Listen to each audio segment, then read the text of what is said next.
for half a century, WJPZ Syracuse has been the greatest media classroom on the planet. We've trained students from the 1970s to the 2020s on how to run a professional radio station. But the lessons learned and relationships formed go far beyond studios and transmitters. Taking a look back through the eyes of those who experienced it. This is WJPZ at 50. Welcome to WJPZ at 50. I am John Jagay. I'm joined by two very special guests today. We have our current Alumni Association President, Kevin Rich from the class of 07, as well as TJ Basalla from the class of 2006. Gentlemen, thank you both for joining us today. Jag, great to talk to you, buddy. Great to be here with you guys. One of the through lines that we've seen throughout the podcast is the lifelong friends that have been made at the station. I know the two of you are extremely close and have been since you were in school. Tell me the story of how you got to the station and how you met and how you became such good friends. You want to take it away, TJ, or you want me to? Yeah, I'd be happy to, Rich. I'd be happy to. I'll back clean up on the story. There's so many JPZers who knew about JPZ before they got to Syracuse, started on day one. I am not one of those JPZers. JPZ was just not on my radar, but I got towards the end of my sophomore year. I was happy at SU, but there were just things that were missing. And a dorm mate of mine said, "Hey, I'm enjoying myself at WJPZ." I'd heard about it. I said, "Well, you should really look into it." And I said, "Oh, okay." And I ended up signing up at the spring recruitment meeting at the end of my sophomore year. And so I got involved head first into it, doing sports, doing announcing, doing Z Morning Zoo. I was jumping right into it. I still at this point had not met Kevin Rich. I didn't even know the name Kevin Rich at this point. But because I'm one of those gung-ho, jump in, get involved with everything, and I'm now a full active member of the station, I made sure to sign up for the fall recruitment fair where Syracuse has the quad. If it's a perfect day in the fall, every student activities group sets up on the quad and they try to recruit new members. So of course I am like, I got to volunteer. I'm new to this. I'm behind. I have to go volunteer. So I agree to help work the tables, and I'm working the tables. And those who don't know me, even though I went to Syracuse, I love Syracuse, and I grew up in the suburbs of Cleveland, I am a diehard Michigan football fan, have been my whole life. Right. Go Blue, baby. Go Blue, baby, always. I am working the table. I am wearing JPZ gear. And up to the table, to check in on the table, comes this guy wearing a Loud Maize t-shirt. And it's a Michigan football t-shirt. So, of course, how my brain works, what are the first words out of my mouth to this man? The first words out of my mouth to this man are "Go Blue." Nice. What is his first words back to me? "Go Blue." And the rest is history. It all started not with Syracuse, not with radio, but with Michigan football that has stuck now for almost 20 years. Kevin, is that story accurate? Yeah, the best part of that was, like, I had good reason to be a Michigan fan. I grew up going to the Michigan games. My dad and I had season tickets. You know, he worked 6 days a week as a pharmacist, ran, 9 pharmacies in Metro Detroit. Saturdays was his only day off. And that was our bonding time, was going to Michigan games. And I just was laughing because when I met this guy, I'm thinking, oh, he must be from Michigan. Like, it must be, he must have gone to some high school down the road. Maybe we'd been to games together, didn't know each other. Lo and behold, this guy tells me he's from Ohio and he's a Michigan fan. And that's when I knew I really liked the guy, that he could live in that state and be a Michigan fan. And we developed a great friendship ever since. And Jag, to your point, lifelong friendships. I was the best man at his wedding. He's going to be the best man at my wedding coming up. And we've just had this relationship that we could even go a week or so without talking to each other. And the second that we do, we pick right back off where we were. So take me back to your time at the station. What significant events stick out to the both of you about your time there, things that happened at the station that really either were significant in the station's history or professional lessons you learned at the station you've taken with you in your great careers that we'll get into here shortly? I'd start off by saying, we were one of the rare years that we needed to do a license renewal. We had no idea what we were doing and how to do it. And I think that's really the power of our network.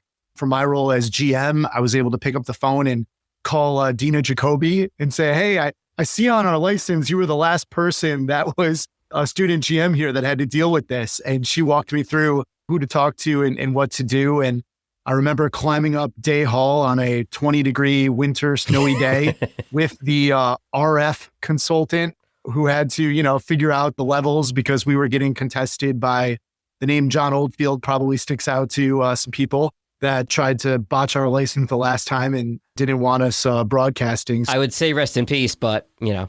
Right. Yeah. There was no love lost there, unfortunately. But, just dealing with that, which we had to, really bring a staff together and figure out like, what is a license renewal? And we're not just students being able to have fun behind the microphone and laugh and enjoy our time here. We actually have to do some professional things here, like get this license renewed so all the great people in the area can continue to enjoy our products. So that was one that really sticks out, especially putting 19 to 21-year-old students in a situation that they'd never really been a part of before. TJ? For me, what stands out, and I was lucky, I will say I was blessed at the time to be a very active member of the station, a senior announcer, but not member of exec staff. So I got to hear all the complaints. I got to support all the stuff, but I didn't have to do any. What I got to do and what we got to do was we were the group that brought Friday Night Football back to WJPZ. I wasn't involved in the decision to bring Friday Night Football back, but I was very active in helping make sure that it was successful. And you're bringing a bunch of kids who are from the East Coast, from New Jersey, from the Midwest, from California, and you're teaching them to broadcast high school football about Central New York high schools, about Fayetteville Manlius, CNS, Henniger, CBA, and putting these broadcasts on the air in these, dare I say, mostly decrepit high school stadiums around Central New York with some of the worst equipment setups you've ever seen. In 2004 and 5, when we didn't have the technology that we do today, and no offense to Central New York, this is not Texas or Florida where high school football is king. This is upstate New York. But we were proud of the packages we put on. We put every effort in. I loved the Friday nights I spent at Baldwinsville High School, at Fayetteville Manlius High School, putting on these games. And over time, as we started doing it, it was really cool as a 21, 22-year-old. I mean, you're still trying to learn the business. You're still trying to learn the craft. And you're taken seriously by these coaches, by these players, because you are actually giving them attention. The Syracuse sports market is a great sports market, but high school football and high school sports seemingly gets neglected. And it's really an important thing to a lot of those suburban towns, those smaller communities. And even just the first 2 years we were there and doing part of it, it was really cool to see us get taken seriously, to the point that one of those professional moments that will stand out for me for the rest of my life and still sticks out is that my last game I ever broadcast was a sectional semifinal game between Henniger High School and Fayetteville Manlius, done at Cicero North Syracuse High School. And it's one of those moments where you learn that if you do something right, even one person telling you you've done something right is better than 1,000 people, because you just need one. And we did this game, my colleague Andrew Gunling, and Andrew, who is now this big time producer for ESPN Radio in New York, a really successful guy. He was our sports director. He and I did this game, and it was one of the best high school football games I've ever seen in person. It was just a back and forth, exciting game for a chance to go play in the Carrier Dome at the sectional final. And we had technical issues at the start, as we always did. We fought through it. We called the game to the best of our abilities. It was a great game. And when the game was over, I was pumped. I said, oh, man, that was a fun game. I think we did a great job. And Andrew, who I love to bits and I still talk with, still friends with, he always had this, dare I say, this droopy dog, just kind of like negative Nancy moment that like just kind of doubted himself at points. And he's like, oh, I don't know. The tech issues were a problem and we're not sure. So we left and we let another two guys call the second game. So we're leaving, we're walking down, we're heading out the concourse back to our cars. And I'll never forget hearing this group of about middle-aged men who are talking amongst each other. And the one guy says, oh my God, did you see the first game? The first game was amazing. It was so good. Did you see it? The other guy goes back to him and goes, no, I didn't see it. I wasn't here, but I listened to the whole thing on the radio on the way up. It sounded like a great game. Those guys called a great game. It sounded amazing. Didn't say a word to those guys. We just kept walking right past. And I just elbowed Andrew. I said, I told you.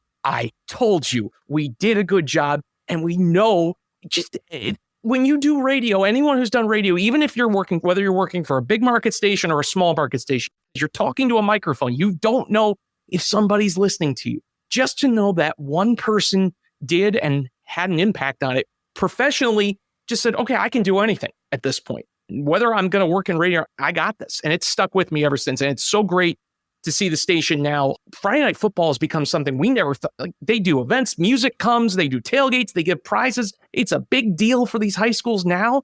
Never thought that would happen, but proud to be part of the group that helped bring it back and get it going. So you're actually setting me up pretty well for the next thing I want to ask you both about. And the two of you are a bit of a microcosm here in your career arcs and where you've gone for the Alumni Association. You both started in radio. You both worked on the air. Kevin, you've gone on to management where you are now at your current company, which I'm going to ask you about in a second. Let me come to TJ first. You got into radio. You worked in radio for a little while, and you've done a whole bunch of stuff since. Give me a brief career recap of graduating in 2006 and where you've been for the last 16 plus years. Well, my career starts with you. Thank you. The microcosm of what JPZ has meant to me and how much it has, no hyperbole. Without WJPZ, I do not have the career path I have and the field I'm in. So out of college, doing like many people who want to work in on air, sending out hundreds of tapes, finding every opening from every small market, Dubuque, Iowa. I learned all those zip codes over a time when you were still mailing them out and not emailing them. But I met you through WJPZ, through the WJPZ Alumni Association, through banquets. You meet all of these successful, talented, smart people, and met you. We were in touch. There was an opening at your group of stations in Burlington, Vermont. And long and short of it is your connection got me to the top of the pile. Somehow I aced the interview and I got my first full-time professional job working as a morning show producer, DJ, news guy, production specialist, small town radio, jack of all trades specialist in Burlington, Vermont. And I'm going to stop you there for a second, TJ. This is really what we do as an alumni association. Yep. My very first job out of school, Jeff Wade hired me to be a board op in Providence, Rhode Island. And the reason I got to my first full-time job there at what was then Clear Channel in Burlington, Vermont, was a connection that Josh Wolf made for me. So Josh's boss knew the boss in Burlington, and that's how I got in there. So here I am meeting you at Banquet, sent me your stuff. I'm like, this guy just got out of college. He wants to be a producer on a classic rock station. Okay, well, I've met him and he's got JPZ behind his name, so he's obviously qualified. Let me give his name, and sure enough, you ended up getting the gig. I might have given you a little nudge, but that was your own skill set that got you that gig. Well, thank you. So what I said to people, both from Syracuse and without, from that moment on is, I got to do my dream job. I got paid to work in radio. But my dream job was not my dream reality. As so many of us have found out, I got to see firsthand what working in radio is like when people get the zig. Yeah. Jag yourself included. On literally 3 weeks before Christmas, watching multiple people get the zig, taking on more responsibilities, just being miserable, working with quite possibly the worst program director I could have imagined, which everyone has a bad PD at some point. I had my own. And just decided I'd had enough. Terrible apartment, by the way. You could have done way better than that apartment. There's probably mold still growing on top of the mold in that apartment. I don't want to even think about it. I remember hearing you were right on the lake. I guess it was not always cracked up to be. Just because you have a lake view doesn't mean you have a good place to live on the lake, is my point. Fair enough. We did share a really fun New Year's Eve in Burlington, though. Yes, well, it was less in Burlington and more in Quebec, but that's another story for another day. So I got out. I went back to grad school, got my grad degree at Case Western Reserve in Cleveland, took the first job I could out of grad school that I could get because it was the recession of 2008, had no pathway of what I wanted to do. I just knew I wanted to work. And I got into a career path in healthcare software that I was so miserable. I was burnt out. Kevin knows this, how much I talked. Like, I was getting paid okay, but it wasn't worth it. I just was struggling. And then this is where the JPZ group comes in for a second time. Is that I talked with Kevin all the time about our careers, about different things. And Kevin was working, and I don't want to spoil his story professionally, but he, as well as Dan Austin, JPZ Hall of Famer Dan Austin, were both people who are like, knowing you, I know you're out of radio. You should really look at radio sales. I know you didn't want to work anymore in radio. I know Clear Channel has been soiled for you, but you're in Madison. At the time, I was in Madison, Wisconsin. And he's like, Madison's a good market. At least have the conversation. I said, okay. I went out and I interviewed with 2 different radio station groups. One, another corporate group that I actually ended up getting a job offer from. And I got an offer from a locally owned group of stations there that it just felt different. It felt like the radio I wanted to be in, even though I wasn't going to be on air.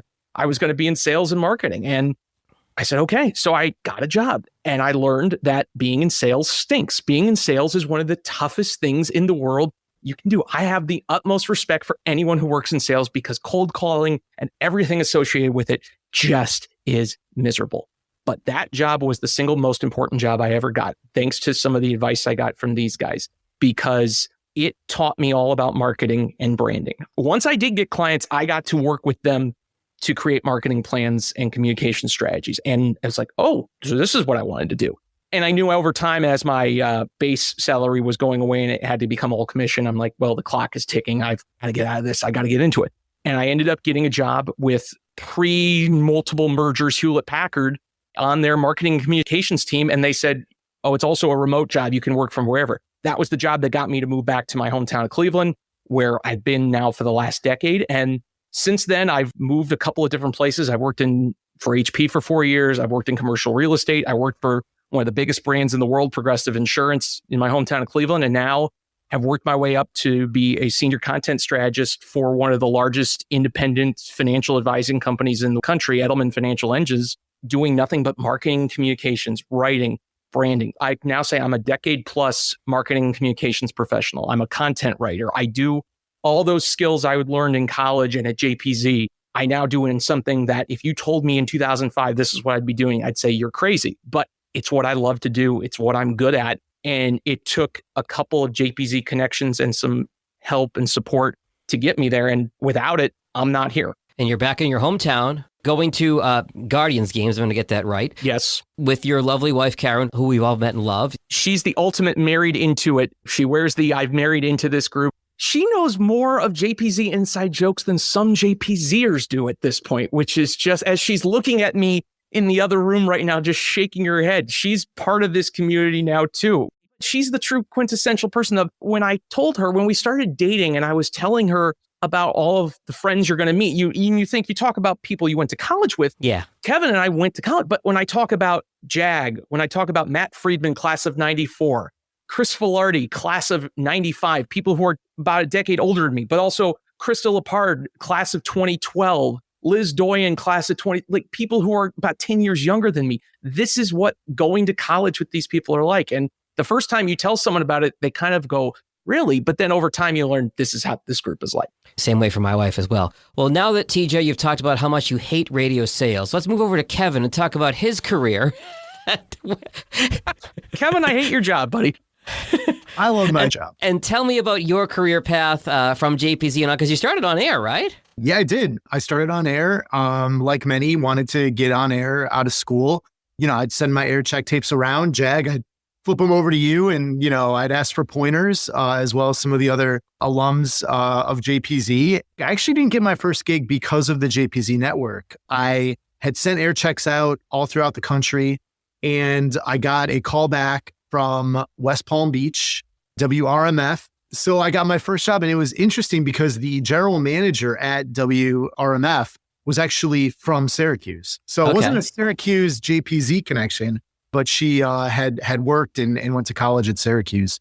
So I started there on air, and shortly into my time being on air there, I realized I was living in one of the wealthiest cities of the world, making the US, making barely any money.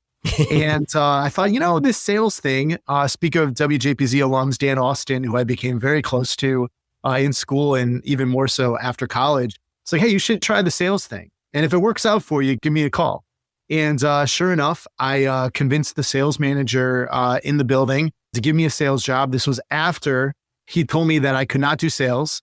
And I went to a local car wash that would listen to me on nights at WRMF. And they'd always call in and say, hey, we love your show, love listening to you.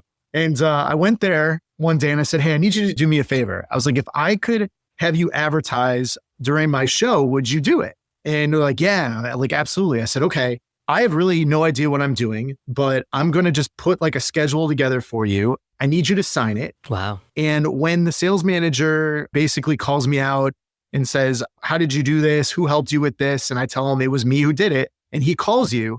I need you to verify that and tell him that you will only do this ad buy if I become an account executive at that radio station. And it played out just like that.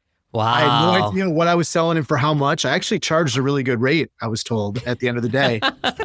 You had good instincts from the beginning, Kevin. I guess so. I took it to the sales manager and he starts, oh, did this rep or that rep, who helped you with this? You didn't do this. I'm like, no, I did. Call this guy, call him, pick up the phone and call him. And sure enough, he did. And told him that I went in there and that he would only do the ad campaign if he gave me a sales job. I did the sales job for about a year or two. I made that phone call to Dan Austin, who was the GM at the time at Citadel, pre-Cumulus up in Syracuse.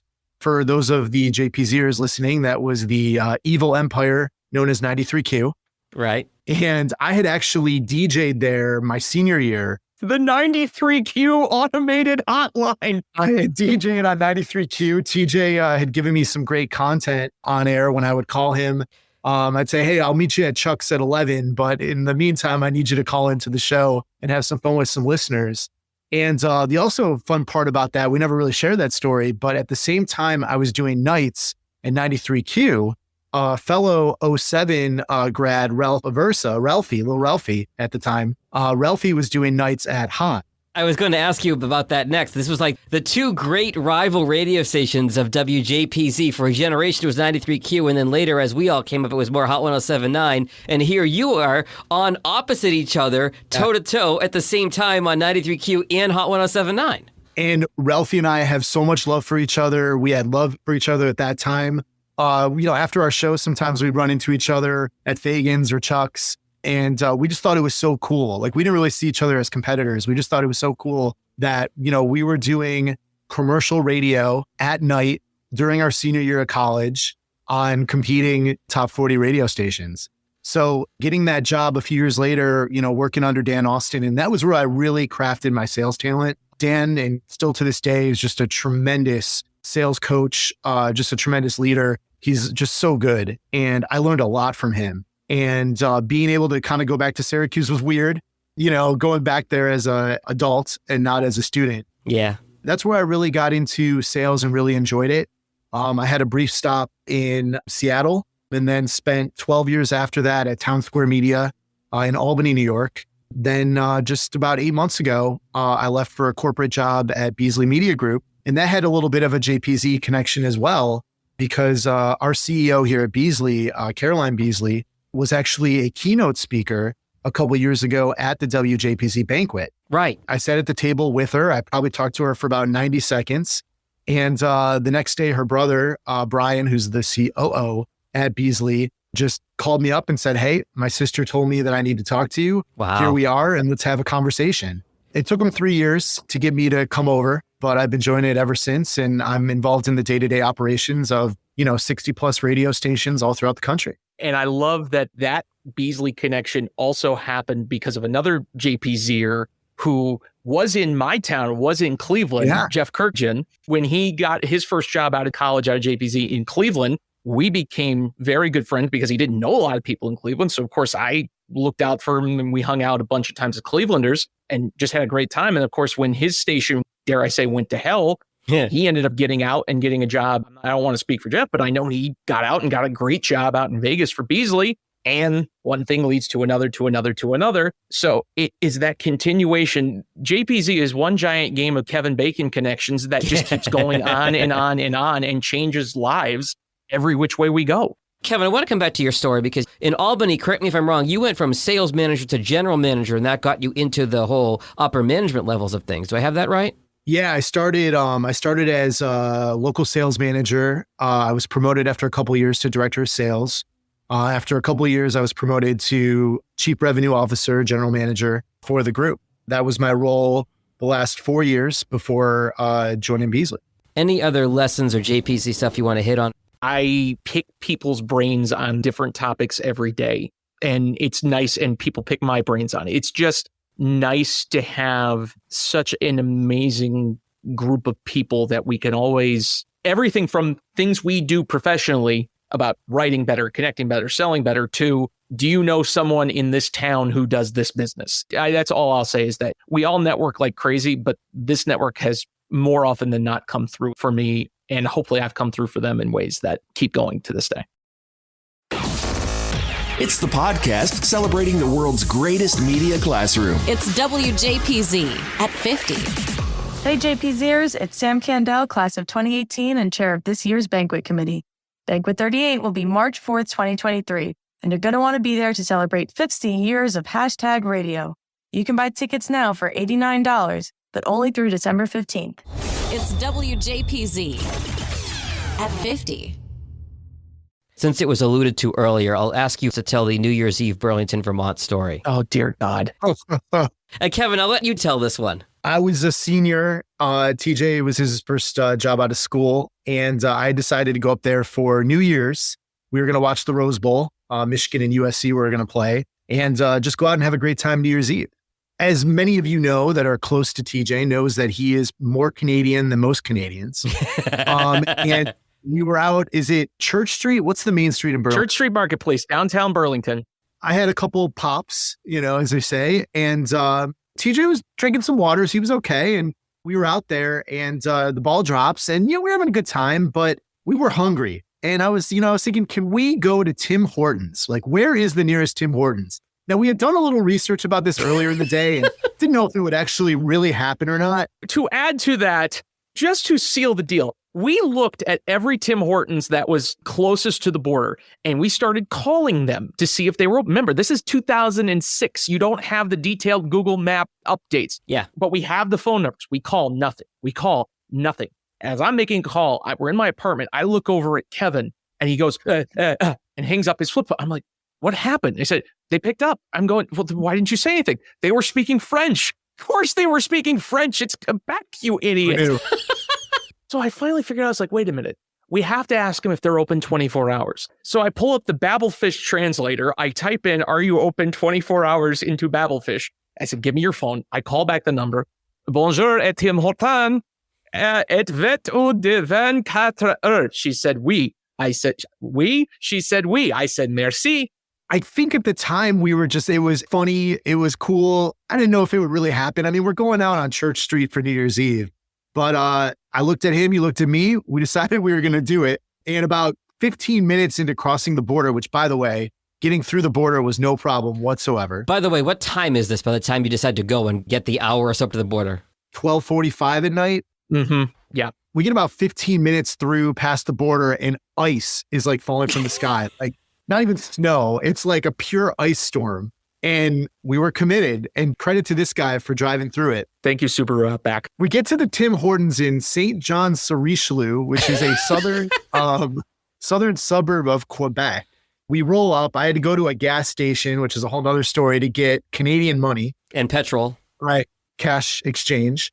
And we walk in at about 2 in the morning, Teach? It's close to 2. Yep. 2 in the morning, and everything comical that could happen at Tim Hortons at 2 o'clock in the morning was happening. Number one, no English. So we were trying to figure out how to order and what to do. Number two, pointing at Timbits, pointing. It was great. It was like a family there with like young kids, and DJ's like yelling about, what are you doing with your kids at 2 o'clock at night at Tim Hortons? I've never seen a bigger crowd at Tim Hortons in my life, and it was 2 in the morning on New Year's Day. So we get the food, we have a great time, the weather's getting a little bit better. So now we're driving back to Burlington, and we had some extra Timbits with us. TJ had his coffee. We were good to go. So we get to the border. It's probably about 4 in the morning. And of course, Any of you that have ever traveled over the border know that getting into Canada is never a problem. It's always getting back. Right. So of course, the Border Patrol agents ask us where we were, which we tell them we were at Tim Hortons. Now, keep in mind, this is New Year's Eve and we're 22, 23 years old. Mm-hmm. It's New Year's Eve. We tell them that we went to Canada to go to Tim Hortons.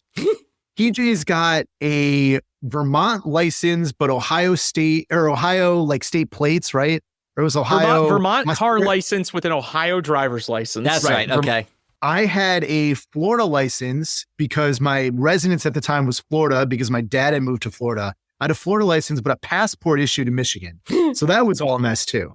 I think what really was the final straw was when TJ offered the Border Patrol agent Timbits. The guy goes, just pull over and come inside. So we were pretty convinced that these guys thought we were on drugs or doing something we really shouldn't be doing. To the point that while we were sitting there, the Border Patrol agents were on their computer. They're doing all these things. We look to the left at TJ's car, and they were shredding open his spare tire to look for drugs.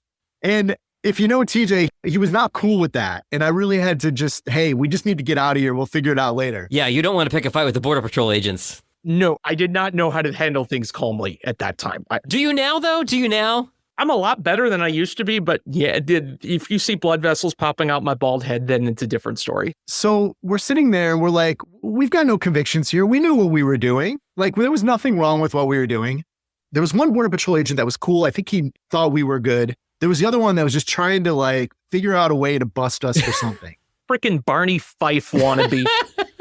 He walks in with a sheet of paper and he looks at us and he goes, all right, guys, is there anything you want to tell me? And we're like, what do you want us to tell you? He's like, where were you? So we're looking and we see, and this is before, phones with Google Maps and all that. We see that he's got MapQuest directions. So he's probably thinking whatever we MapQuested is whatever shady business we were getting into. Whatever crack house you went to in Quebec. We had MapQuested how to get to Tim Hortons. So we explained to him, yes, Tim Hortons, look at that. Like, yes. And sure enough, he opens it up, goes and does the search and sees that we were at Tim Hortons. And the other Border Patrol agent pats him on the back and says, hey, you got to let him go. Wow. That was our experience. Now, on the way out, TJ did start to say, well, what about my tire? And I just grabbed him. I can totally picture that. Those were moments that, like, I never would have been able to share with somebody if we hadn't developed this amazing friendship from our time at JPZ. And those stories, we have so many good ones, but nothing will ever top that moment. So many moments and memories in so many different cities. And again, it is that life-changing moment. I can say, Kevin said it before, I met the best man, my best friend, through JPZ and has stuck with it ever since. And I can't say enough about that. That is a great place to leave it. I want to thank you both for your time today and a great story that I think a lot of our listeners probably had not heard before. So we've got a lot of JPZ stories. This was a story that was possible, as you said, Kevin, because of JPZ. I want to congratulate you both on all your tremendous success in your career and thank you for all you've given to both the station and to the Alumni Association, and look forward to seeing you both in March. Jag, this has been a blast. Thank you for all you're doing for this and for all these stories, many stories that I know and listening to this that I've heard, and many that I'm going, holy hell, I've never heard this before. I love it. On behalf of the WJPZ Alumni Association, thank you for doing this. 50 incredible years at JPZ, so many memories, so many people that have come through those studios or the knock at the door, all that, the folklore and history of JPZ. But for you to capture so much of this leading up to our 50th year and our big banquet coming up, we're really appreciative of everything you're doing. Thank you very much. The WJPZ at 50 podcast is created entirely by the staff and alumni of the world's greatest media classroom. It's hosted by John Jag Gay, class of 2002. Editing help from James Bames Grundy III, class of 2020. Imaging by Maureen Cooper, class of 1999. And Ed Lacombe, class of 1985. Podcast artwork by Marty Dundix, class of 2001. Follow WJPZ at 50 on Apple Podcasts, Spotify, YouTube, or wherever you're listening right now.